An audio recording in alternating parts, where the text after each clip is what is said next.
तो गाइस कैसे हो आप लोग। तो स्वैलो स्टार के नेक्स्ट नोवेल के एपिसोड नंबर 462 में आपका स्वागत है। तो चलिए शुरू करते हैं। तो जैसा कि हमने पिछले एपिसोड में देखा कि कई सारे ग्रेट बीइंग वहाँ पे आ रहे होते हैं डुआंगडोंग रिवर इनहेरिटेंस को। यहाँ पर तो सब लोग ने हद पार कर दी होती है, जहाँ पे वो कई सारे बंदों को भेज रहे होते हैं ताकि किसी के पास भी मौका रहे तो वहाँ पे वो उन सबको ये सब कर सके। मतलब जिसके पास, यहाँ पे आप लोग समझ लो कि जिसकी लेवल कम होगी उसके लिए उतना ही कम हार्डनेस लेवल होगा, जिसकी लेवल ज़्यादा होगी उसके लिए उतना ही। जैसे कि मैंने आपको बताया था कि लूफेंगर स्टार टावर को यूनिवर्स मास्टर में पोजेस करने की कोशिश करता तो उसके लिए और भी हार्ड हो जाता है। फिर दिखाया जाता है कि यहाँ पे वो डुआंगडोंग रिवर भी आ जाता है, पूरे के पूरे स्कैन्स पूरे रूम को स्कैन करता है। और यहाँ पे हमें दिखाया जाता है जो आके अनाउंसमेंट करता है कि जो 4 बंदे पहले से आ चुके थे उनमें से ह्यूमन ही ऐसा परफेक्ट है जिसने अभी तक 124 एंड गेम को डिकोड कर लिया है। वो तीनों बहुत ही स्लो है, जिसके बाद वो वहाँ से चला जाता है। अब दिखाया जाता है कि जितने भी super powers, divine island, purple moon Holi land, east emperor Holi land और जितने भी ग्रुप्स ऑफ पावर्स होते हैं लूफेंग की तरफ देखने लगते हैं। जिसको देखकर तो लूफेंग के एक्सप्रेशन भी चेंज हो जाता है और कहता है कि वो कमीना डुआंगडोंग रिवर ये तो प्योर मैलिक है। और यहाँ पे वो कहता है आखिरकार वो ऐसे कैसे कर सकता है। दिखाया जाता है कि यहाँ पे जितने भी बंदे होते हैं ना, सबकी नज़र तो लूफेंग पे आ गई थी कि आखिर को वो इतना आगे कैसे जा सकता है। सब लोग लूफेंग पे अटैक करने लगते हैं। सभी के सभी यूनिवर्स मास्टर, जो कि 8 यूनिवर्स मास्टर होते, सभी एक साथ मिलकर लूफेंग पे अटैक करते हैं ताकि वो उसके कॉम्प्रिहेंशन को रोक सके। अब लूफेंग यहाँ पे दांतों को पीसता है और कहता है कि ये इडियट्स, इन्हें क्या लगता है कि ये मुझे मार सकता है। अब लूफेंग ने अपने क्रेजी डेमन एक्सट्रीमिशन गॉली आर्मर को भी निकाल लिया था, जिसके कारण वो उन सबके अटैक को रोक सके। और दिखाया जाता है कि सभी लूफेंग पे तो अटैक कर देते हैं, लेकिन यहाँ पे और भी बंदे होते हैं जो कहते हैं divine island, purple moon Holi land, इस टाइम पे होली लैंड, ये सभी इतने सेमलेस के एक्सटेंट पे जा सकते हैं। ये तो बहुत ही सेमलेस है, लेकिन यहाँ पे कोई भी इन सब के बारे में नहीं करता। कहता है सेमलेस डुआंगडोंग रिवर के सामने ये सब करना ही होगा, ये सिर्फ हमारे सर्वाइवल की आशा है। यहाँ पे सभी लूफेंग पे अटैक कर देते हैं। वो कहता है कि तुम्हें क्या लगता है कि वो सिंगल ह्यूमन रेस का बंदा यहाँ पे आके इसको ले सकता है? वो कमज़ोर है। अगर यहाँ पे ह्यूज एक्स क्रिएटर होता तभी। अब देखा जाए तो किसी को भी अभी तक ह्यूज एक्स क्रिएटर की असली पावर का नहीं पता होता। अगर पता होता तो वो लोग कतराते हैं, पहले सोचते कि लूफेंग पे अटैक किया जाए या फिर नहीं। अब लूफेंग सबकी तरफ देखने लगता है जहाँ पे वो उसकी तरफ अटैक करता है, लेकिन दिखाया जाता है कि वो लोग यहाँ पे मार भी क्यों ना पाए। उनका मेन मकसद था लूफेंग को राइनासोरस एम्पायर गेम से भटकाने के लिए। लूफेंग ने उन सभी अटैक को एक ही तरह से रोक लेता है। और लूफेंग कहता है कि तुम सब फेयरनेस करते हो, लेकिन यहाँ पे कोई भी फेयरनेस की बात नहीं करता। अब लूफेंग अपने आप को एक्सपैंड करता है बीस्ट गॉड में, उसकी ड्यूरेबिलिटी बहुत ही ज़्यादा होती है, सब लोग को अटैक को रोकने लगता है। लेकिन लूफेंग अभी भी पैनिक होता है, आखिरकार वो कितने देर तक रह सकता है। उसकी जो पावर थी वो कंज्यूम होने लगती है, अगर ऐसा ही रहा तो उसकी पावर खत्म हो जाएगी। अब लूफेंग कहता है और कहता है लोत्सम, यहाँ पे डुआंगडोंग रिवर आके तुम ऐसा कैसे करने देख सकते हो। लूफेंग पूरा ही बहुत ही फ्यूरियस था। डुआंगडोंग रिवर आके ऐसा कम्प्लीमेंट किया, लूफेंग को सबका एनिमी बना दिया। इनफैक्ट लूफेंग की जो कल्टीवेशन थी वो यहाँ पे सबसे आगे थी, जिसकी वजह से ये सब कर रहे थे। दिखाया जाता है कि वो सभी उस पर अटैक कर देते हैं, सभी मिलके उस पर अटैक कर रहे होते, लेकिन वहाँ पर जो शॉकवेव थी, वहाँ पे जो अनडाइंग लोग थे उन पर भी असर पड़ रहा था, वो भी इससे मार जा सकते थे, जिसकी वजह से वो वहाँ पे छिपने लगते हैं। यहाँ पे दिखाया जाता है कि यहाँ पे कोई भी एनिलेट नहीं होता है। और यहाँ पे लूफेंग कैसे भी करके खुद को बचाने लगता है, वो अपनी गॉली बॉडी को बर्न करके उन सब से बचने लगता है। अब दिखाया जाता है कि लूफेंग वहाँ पे कई और तरफ चार्ज करने लगता है, अपने पास से हैमर्स को निकाल लेता है ताकि वो उन सब के अटैक से बच सके। और यहाँ पे दिखाया जाता है कि उस शॉकवेव्स के कारण इतना प्रेशर बन रहा था कि 2 अनडाइंग फाइटर तो ऐसे ही मर जा चुके थे। और यहाँ पे जितने भी 8 यूनिवर्स मास्टर होते हैं उसको लूफेंग की तरफ देखकर शॉक हो गए होते हैं कि आखिरकार ये कैसे हो सकता है कि लूफेंग ने उसके अटैक को इतनी आसानी से रोक दिया। और यहाँ पे सब लोग उसी तरह हैरानी से देखने लगे थे, किसी को भी विश्वास नहीं नहीं हुआ था कि 2 अनडाइंग फाइटर्स भी यहाँ पे मारे गए हैं और दिखाया जाता है कि टोटल में जो 123 लेफ्ट में थे, 123 राइट में थे, टोटल 246 रेज मिड एयर में आते हैं। यहाँ पे वो सभी मिलकर लू फेंग अपने हैमर से स्ट्राइक कर रहा होता है जिसकी स्पीड भी 100 टाइम्स लाइट ईयर्स में जा चुकी होती है।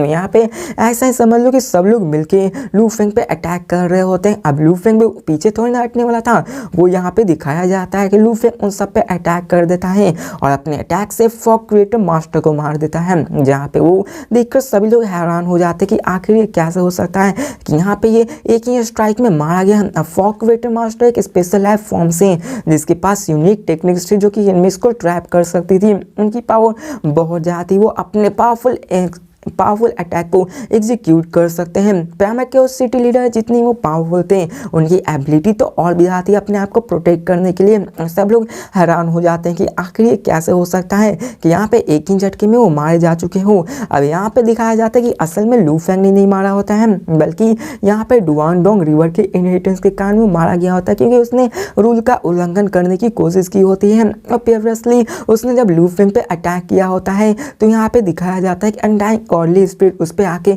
उसको एक ही झटके से मार दिया होता है, जिसको देखकर लू फेंग को थोड़ी सी राहत मिलती है कि यहाँ पे चलो थोड़ा सा उसके लिए तो सेफ तो है। लेकिन यहाँ पे सब लोग उसको डिस्टर्ब करने की कोशिश कर रहे होते हैं और कहते हैं कि हम लोग यहाँ पे जब तक यहाँ पे ग्रेट बहन पे इम्प्लीकेट नहीं करेंगे तब तक हम लोग पनिश नहीं होंगे, और जब तक हम लोग यहाँ पे फाइट नहीं करेंगे यहाँ पे हम लोग पनिश नहीं हो सकते हैं। अब यहाँ पे एक रूल था कि आप लोग यहाँ पे फाइट नहीं कर सकते, भले यहाँ पे सोल अटैक करो, मतलब मटेरियल अटैक से फाइट नहीं करना है, जिसके लिए लू फेंग को थोड़ा सा यहाँ पे एडवांटेज हो जाता है कि वो लोग तो अटैक नहीं कर सकते हैं, जिसके कारण सब लोग यहाँ पे प्लान बनाने लगते हैं कि वो लोग लू फेंग को अपने सुप्रीम टू टोएस से मारेंगे और उसको लू फेंग को सील कर देंगे। अब यहाँ पे सब लोग प्लान बनाने लगते हैं कि ह्यूमन लू फेंग को कैसे भी करके मारना होगा, उसको इनहेरिटेंस से निकालना होगा। हमारे क्लैन के लिए ये बहुत ही अच्छा चीज़ है, अगर उसको हमने मार दिया और अगर हम भी मारे गए। अब यहाँ पे कई लोग तो खुद का सेक्रीफाइस करने तक को तैयार थे कि अगर हम लोग भी मारे गए तो अपने क्लैन के लिए मारे जाएंगे, और यहाँ पे सब लोग प्रिपेयर थे कि हम लोग मारे जाएंगे तो अपने क्लैन के लिए मारे जाएंगे। लेकिन दिखाया जाता है कि वो लोग उस ह्यूमन्स को लू फेंग को तो वो नहीं देने वाले थे। अब यहाँ पे सब लोग ऐसे ही प्लान बनाने लगते हैं, लेकिन लू फेंग अपना ध्यान उसी पे रखता है, अपने आप को कॉम्प्रिहेंशन में तैयार रखता है। लेकिन यहाँ पे ऐसे भी कई सारे यूनिवर्स मास्टर थे जो और लू फेंग को मारना चाहते थे, लेकिन उन्हें पता था कि अगर वो मिसअप करेंगे तो यहाँ पे वो भी मार जा सकते हैं। और कुछ को तो लू फेंग पे यहाँ पे थोड़ा सा ये तरस भी आ रहा था कि यहाँ पे एक ही बंदा है जो कि यहाँ पे इतने फास्ट से राइनोसेरस एम्पायर गेम को कर पा रहा है, लेकिन यहाँ पे वो इन सबको मारने की कोशिश कर रहे हैं। अब लू फेंग यहाँ पे खड़ा हो जाता है, यहाँ पे उन सबको सीखना तैयार करता है, लेकिन यहाँ पे लू फेंग बहुत ही केयरफुल था कि अगर यहाँ पे थोड़ा सा भी मूवमेंट था तो वो लोग उस पर अटैक करके उसको मार सकते हैं। सब लोग उसी को टारगेट बनाए हुए थे। अब यहाँ पे लू फेंग की स्टेटस भी लो थी, जिसकी वजह से कोई भी उसको भाव नहीं दे रहा था। अब हमें दिखाया जाता है कि वो सब लू फेंग को बोलने लगते हैं कि गिव अप कर दो, यहाँ पे तुम्हें गिव अप कर देना चाहिए। लेकिन लू फेंग यहाँ पे नहीं रुकने वाला था, वो कहता है कि नहीं, मैं यहाँ पे नहीं गिव अप कर सकता हूँ। और लू फेंग ने अपने 20 गॉड एग्जिस्टेंस को ऑल टाइम मैनेज किया होता ताकि कोई भी अगर उस पर अटैक करें तो उन सबको आराम से यहाँ पे बॉर्डर उन सबको रोक सके। अब यहाँ पे लू फेंग अपने स्टार टावर को नहीं निकालना चाहता था, क्योंकि अगर लू फेंग ने स्टार टावर को बाहर निकाला तो सबको स्टार टावर के बारे में पता चल जाएगा। लेकिन यहाँ पे लू फेंग जानता था कि अगर ज़रूरत पड़ी तो उसे स्टार टावर निकालने भी तो वो भी निकालेगा। दिखाया जाता है कि यहाँ पे वो सभी बंदे लू फेंग को उसकी तरफ देखने लगते हैं, और यहाँ पे दिखाया जाता है कि लू फेंग असल में पैलेस टाइप टू टॉयज में छिप गया होता है, और सब लोग सोचने लगते हैं कि यहाँ पे आखिरकार लू फेंग अपने आप को स्टार टावर में क्यों छुपा लिया है। अब लू फेंग यहाँ पे इस हद तक जान चुका था कि वो उसे मार कर रहेंगे, तो इसलिए लू फेंग स्टार टावर में छिप जाता है। यहाँ पे किसी को भी स्टार टावर के बारे में नहीं पता होता है, क्योंकि वहाँ पे लू फेंग ने उसकी आइडेंटिटी को छिपाया हुआ था। यहाँ पे आप लोग समझ लो कि स्टार टावर को जब तक भागने वक्त में यूज न किया जाए तब तक किसी को नहीं पता चलेगा। लू फेंग स्टार टावर को अटैक या छिपने में किया तो इसके कारण किसी को बहुत ही कम ही पता चलेगा।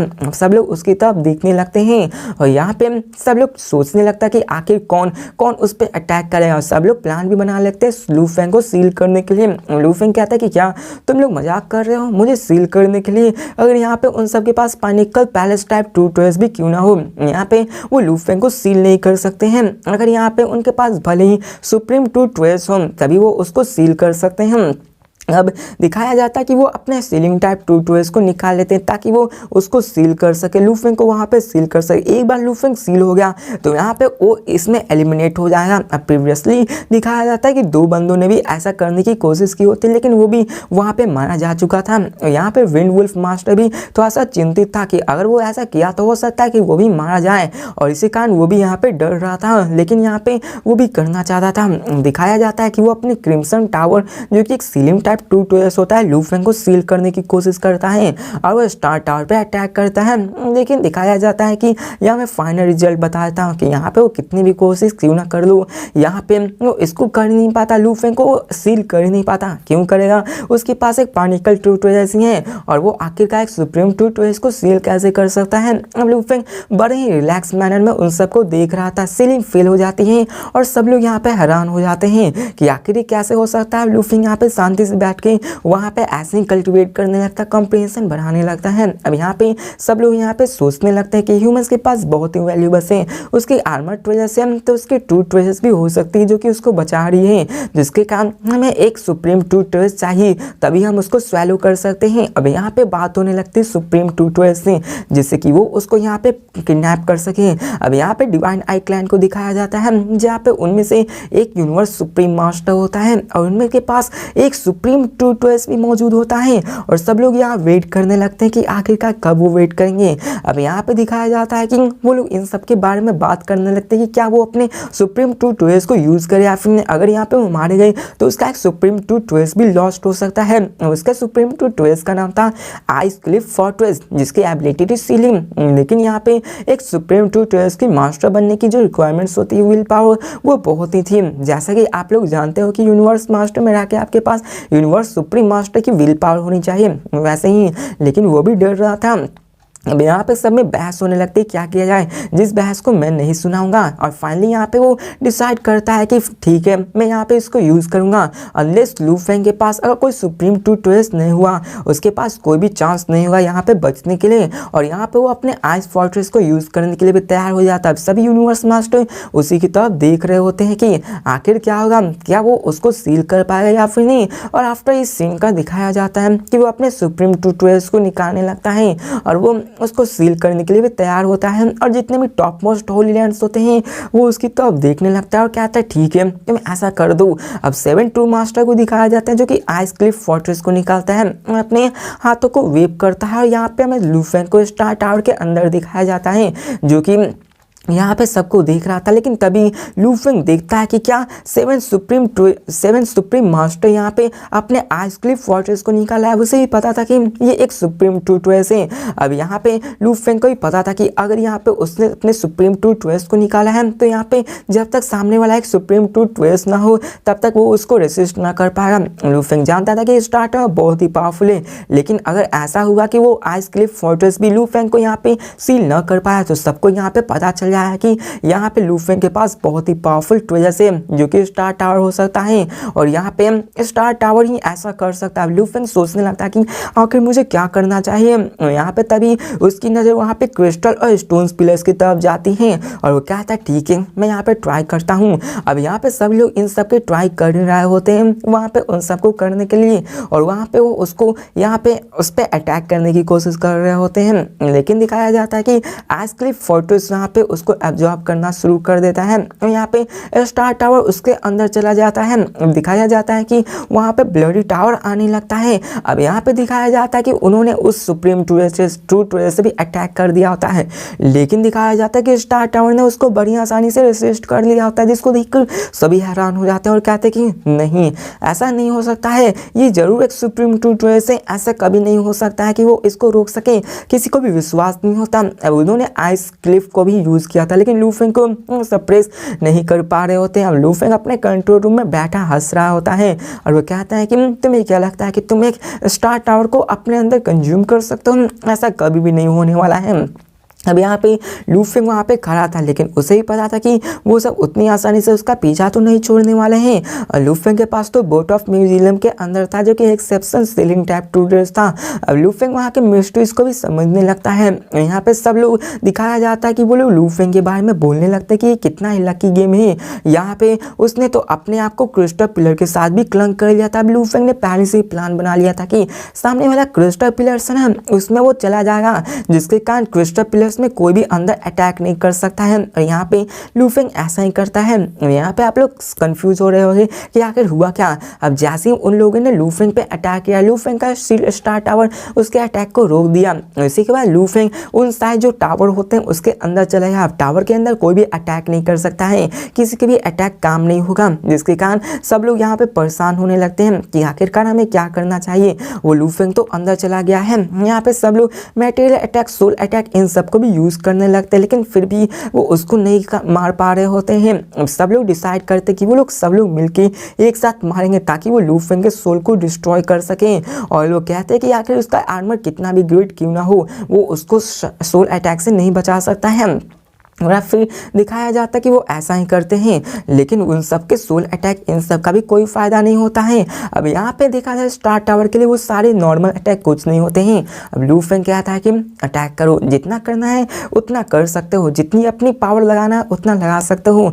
मैं तो यहाँ पे अपने राइनोसेरस एम्पायर गेम से कंटिन्यू रखूंगा। यहाँ पे लूफिंग अपने राइनोसेरस कंटिन्यू करता है, उसको डिकोड करने लगता है और वो उन सबको बड़ी आसानी से समझने लगता है। अब लूफिंग अपने जितने भी चीज़ होते हैं वो अपने प्राइमर के और सिटी लीडर ह्यूज एक्स इन सब से शेयर करता है, ताकि वो भी इन सबको सॉल्यूशन दे सके। लूफिंग ने इसको वर्चुअल यूनिवर्स में भी सिमुलेट कर लिया होता है ताकि वो उन सबको सीख सके। अब लूफिंग उन सब की तरफ देखता है और कहता है राइनोसेरस मिस्टीरियस गेम्स तो ये बहुत ही मिस्टीरियस है, मुझे इसे पढ़ना होगा। जिसके बाद वो वहाँ से टाइम पास होने लगता है। हमें सीन चेंज कर फिर से यूनिवर्स बोट म्यूजियम को दिखाया जाता है, जहाँ पे अभी भी सब लोग लूफिंग के बारे में बात कर रहे होते हैं कि आखिरकार क्या करना चाहिए, आखिरकार वो लूफिंग को कैसे मारेंगे। अगर ऐसे नहीं हुआ तो वो आगे बढ़ जाएगा और सब लोग गुस्सा कर रहे होते हैं, लेकिन यहाँ पे किसी के पास रास्ता नहीं था। द ओल्ड फेलो जो कि Purple Moon Holyland East Empire Holyland से थे, वो अभी भी वहाँ के एंट्रेंस को ब्लॉक किए हुए थे।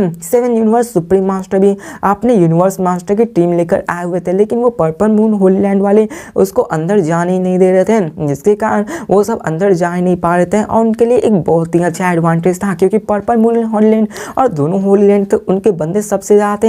यहाँ पे हमें दिखाया जाता है यहाँ बोट ऑफ म्यूजियम में, जहाँ पे अभी पर्पल मून होलीलैंड के 11 मास्टर और भी आ चुके थे, और यहाँ पे ईस्ट होलीलैंड के 14 यूनिवर्स मास्टर और आ चुके थे। और इंटायर फर्स्ट इनकारनेशन के total 6 universe supreme master, 126 universe supreme universe master, और सेकेंड इनकारनेशन से 1 यूनिवर्स सुप्रीम मास्टर और 32 यूनिवर्स मास्टर आए हुए थे। और वहीं पे प्राइमरी यूनिवर्स इरा से 21 यूनिवर्स मास्टर आए हुए थे, और एक भी सुप्रीम मास्टर नहीं आया हुआ था, जो कि वहाँ पे उसी को पाने के लिए आया हुआ था। यहाँ पे आप लोग देख ही सकते हो कि 2 होलीलैंड के सबसे ज़्यादा बंदे थे, क्योंकि उन्होंने ज़्यादा रीइंकार्नेशन इरा को सर्वाइव किया, उनके पास ज़्यादा टाइम थी, उसी की वजह से उनकी जो कल्टीवेशन पावर थी वो बहुत ज़्यादा होती है। यहाँ पे दिखाया जाता है कि सब लोग उधर आने लगते हैं। अब मिल्की वे हॉर्डर लीडर पे भी उन सब ने मिलकर अटैक कर लिया था, लेकिन क्या किया जाए, वो लोग यहाँ पे कुछ भी नहीं कर सकते हैं। सब लोग अटैक करके उसको यहाँ पे एलिमिनेट करने की कोशिश कर रहे थे, लेकिन क्या लूफिंग का स्टार टावर से कुछ भी नहीं हो सकता। लूफिंग फिर से कहता है जितनी कोशिश करनी है कर लो, तुम लोग कुछ नहीं कर सकते हो। और टाइम ऐसे ही पास होने लगता है और सभी वहाँ पे आ चुके होते हैं। अब दिखाया जाता है कि बाहर का जैसा भी माहौल क्यों ना चल रहा हो, टाइम यहाँ पे वाटर की तरफ फ्लो हो रहा था। एक ही झटके में 500 साल बीत चुके होते हैं। लूफिंग ने अभी सक्सेसफुली 999 स्टेज को सक्सेसफुली सीख लिया होता है। लूफिंग अभी 1000 इन गेम्स में होता है, 500 सालों में लूफिंग ने इसी को किया होता है। और फाइनली लूफिंग 10,000 को भी डिकोड करता है।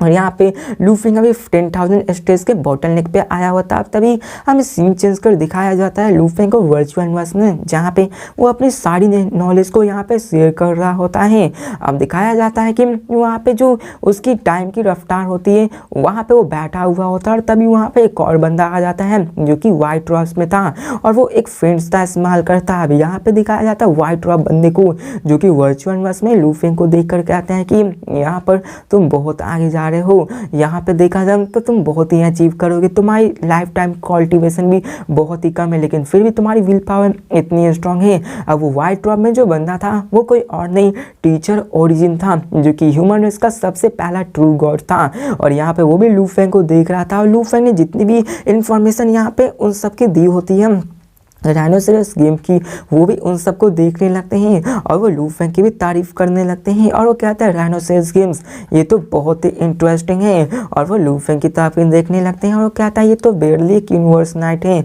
और इसकी पावर इतनी ज़्यादा बढ़ चुकी है, इसकी फाउंडेशन बहुत ही सॉलिड है। और वो सोचने लगता है कि आखिर ये कैसे डिकोड करेगा। यहाँ पे वो कहता है कि, और फिर वो राइनोसेरस गेम्स को देखने लगता है और कहता है कि इसकी एग्जिस्टेंस कैसी होगी जो कि इनविजिबल ऑब्जेक्ट को बनाया। और वो भी हैरान हो जाता है राइनोसेरस गेम को देखकर, क्योंकि यहाँ पर जो राइनोसेरस गेम्स होती है ना, वो टीचर ओरिजिन के भी समझ से बाहर होती हैं।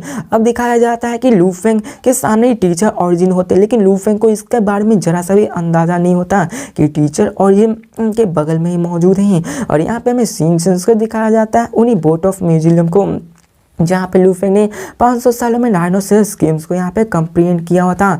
लेकिन तभी दिखाया जाता है कि डुओंग रिवर वहाँ पे आ जाता है, जिसको देखकर सभी लोग हैरान हो जाते हैं, क्योंकि डुआंग डोंग रिवर बड़ी मुश्किल से यहाँ पे आया करता है। और वो यहाँ पे दिखाया जाता है कि वो आगे कहता है कि कैंडिडेट्स ह्यूमन फॉर्म मिल्की वे, यहाँ पे जो बंदा है उसने अपने रिक्वायरमेंट्स को अचीव कर लिया है। तो इसको जानकर सभी लोग हैरान हो गए होते हैं, अभी तो 500 साल ही में, आखिर ये ऐसा कैसे हो सकता है। और सभी लोग साइलेंट हो जाते हैं। और यहाँ डुआंग डोंग रिवर बोलता है मिल्की वे बाहर आ जाओ, और यहाँ पे वो बाहर आने लगता है। अब सब लोग लू फेंग की तरफ भी देखने लगते हैं। यहाँ पे दिखाया जाता है लू फेंग अवेयर हो गया था कि उसने अपने 1000 स्टेज को कंप्लीट कर दिया है, इसी कारण वो यहाँ पे आया हुआ है। अब यहाँ पे आप लोग समझ लो हर 1000 के बाद अलग अलग डिकोडिंग स्टेज होती है। अब लू फेंग वहाँ से बाहर निकलता है और डुआंग डोंग रिवर कहता है कि तुमने अपने रिक्वायरमेंट्स को सेटिस्फाइड कर दिया, लेकिन फिर भी अभी तुम्हें बहुत ही लंबा टाइम लगने वाला है 6000 को कंप्लीट करने के लिए। चलो यहाँ पे अपनी कंप्रीहेंडिंग जारी रखो, यहाँ पे तुम्हें और भी कंप्रीहेंड करना है। तो लू फेंग यहाँ पे, जिसके बाद डुआंग डोंग रिवर कहता है कि तुम अपने कॉम्प्रीहेंडिंग पे फोकस करो, कोई भी तुम्हें हर्ट नहीं कर पाएगा। और दिखाया जाता है कि वहाँ उसके चारों तरफ एक लाइट स्पेयर बन जाता है जो कि उसको प्रोटेक्शन दे रहा था। और डुआंग डोंग रिवर कहता है कि किसी ने भी अगर हिम्मत की उस पर अटैक करने की तो वहीं पे बिना किसी डिले के मार दिया जाएगा। तो गाइस इसी के साथ ये वीडियो भी खत्म होती है। तो मिलते हैं नेक्स्ट वीडियो में, देखते क्या डुआंग डोंग रिवर की कई बात सच में सही है कि कोई भी लू फेंग को मारेगा तो एलिमिनेट हो जाएगा, या फिर वो ऐसे ही मजाक कर रहा है। तो मिलते हैं नेक्स्ट वीडियो में और देखते हैं कि क्या वो लू फेंग इसको पूरा कर पाएगा या फिर नहीं। तब तक के लिए बाय।